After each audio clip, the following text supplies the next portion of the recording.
real estate is a terrible investment. And that's basically what I said in the video that this comment came from, and 70,000 other comments came from as well. This one happens to agree with me, 99% disagree with me. And basically what I was saying is real estate is a terrible, terrible investment. I've tried it, used to flip 12 houses a month, used to do a lot of real estate because I was told to. I was foolishly told that's what you're supposed to do. That's how you create generational wealth. That's how you control your life. But it is a good investment, but it's not the best investment. It's gambling. You're expecting real estate prices to go up, but they don't go up. It's not like this. They go up and down, right? They go up and down depending on what's happening in the economy. And at best, real estate is, keeping up with inflation. It is keeping up with inflation. But if you want to create generational wealth and you don't want to wait 40 years, then, I say start a business instead. And I offered some numbers. And I like this gentleman because he's an accountant, and he's basically saying he's audited thousands of people who have rentals, and 90% are, short. They have subsidized the real estate. So think about that. And everybody, thinks about it as hands-off investing. It isn't. It isn't. When you're dealing with tenants, when you're dealing with taxes, when you're dealing with a government like that, when you're dealing with regulations, when you're dealing with neighbors, when you're dealing with all those things, it's not a hands-off type of investment. Far from it, right? And I dislike when people try to convince my audience. Don't forget, you came on my platform to tell my audience not to listen to me. So I sometimes get irritated with that. But when they offer a suggestion, it's always vague. Have you noticed that? Always vague. No numbers. Like this gentleman uses lots of numbers to prove his point. Right? And it's hard to argue with numbers. It's hard to argue with financials. I've been looking at companies' financials now for over 40 years. I've been looking at my own financials, right? And it doesn't make sense when you compare it to profitable, well-designed businesses. For example, show me how you can make a 5,000% return on capital investment in the first 5 years by investing in real estate. You can't. You can't. I'm not saying you can do that consistently in business, but with a well-designed business with branding and differentiation to create an unfair advantage where your clients see you as overqualified to offer whatever product, whatever service, it is possible, and we've done it multiple times. So how can you get a 5,000% return on capital investment over a 5-year period, right?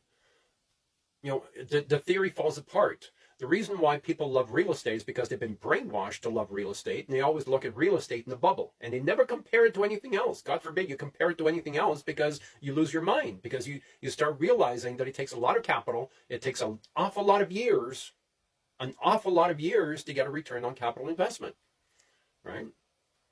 And not to mention all the taxes and everything else you're paying in the meantime, and all the phone calls you're getting from tenants and stuff. So why not have an open mind and start looking and start comparing before you jump into anything without doing any research? Step back a little bit and say, okay, what research do I need to do? How do I compare real estate with 10 other businesses? And that's what I ask my students to do. Just compare it with 10 other businesses. Measure quality of life, because quality of life without quality of life is irrelevant. What's the point of making a shit ton of money if you don't have quality of life?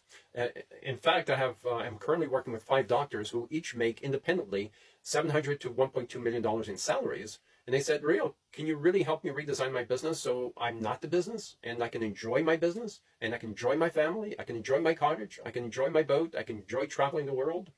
And I say, yes, right? So it's not about making a shit ton of money and destroying your back or destroying your life. Because eventually you're going to wake up one day, you're going to realize, I'm 65 years old, right? Because that's going to happen like that. It is going to happen like that. I'm not suggesting, if you have a choice between investing in real estate or investing in nothing, of course, invest in real estate. But give yourself more choices. You've got tons of choices. You've got real estate, you've got starting a business, you've got the stock market, you've got crypto, you've got tons of other investments. And I'm not suggesting any of those other ones.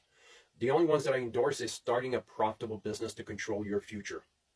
That's the only way you can control your future today. The only way. Even people with a job with $80,000 to $100,000, they're starting to get underwater, right? I talked to a pharmacist a while ago that was working full time, making $80,000 a year, working for Uber Black, and working for a cleaning company at night, just to keep up with his lifestyle. Yeah, I question his lifestyle as well, but he's building credit card debt. How many people have jobs today and live in their cars? They have good jobs today, not lawyers, nurses, people in the security industry, painters, people with traditional jobs that would, naturally help you buy a house over time, and that house can help you build generational wealth. If you read some of the comments, Leo, you're wrong. My friend's mother has been running a cleaning business for 30 years and she owns 3 houses. Okay, yeah. Over a 30-year period, even a barber can do that. Even if you are a janitor, even if you're, I don't know, cutting grass for someone, you can do that over a 30-year period if you're diligent about putting money aside and starting investing even in real estate. Yes, you can do that over a 30-year period. Okay? But I'm talking about, controlling your life over the next 2 to 5 years. Can you start creating generational wealth over the next 2 to 5 years by buying real estate? And if you can, where are you getting the money from? And if you're getting the money from somewhere, use that same money to start a $5 million business, and you'll make 10 times more money in the first 5 years. Sell that business for $5 or $10 million, start another business. Sell that business and start another business. A true entrepreneur flips businesses. A true entrepreneur doesn't get stuck with a business for 30 or 40 years. That's not what a true entrepreneur is, right? Having a business over 30 or 40 years, that's just a job. That's another way you've turned your business into a job, right? So are you still sold on real estate? If so, why? And have you compared it with other businesses? If you would like some help or advice, just type yes below. I know you're not the type to ask for help. You and I know you typing yes below is you asking for help. So just type yes below. That's all you need to do. And join our group mentoring events. And let's get started. Let's start helping you create generational wealth. I think you'll be surprised how it's not easy, but it's a lot easier than you thought. Type yes below. We'll talk soon.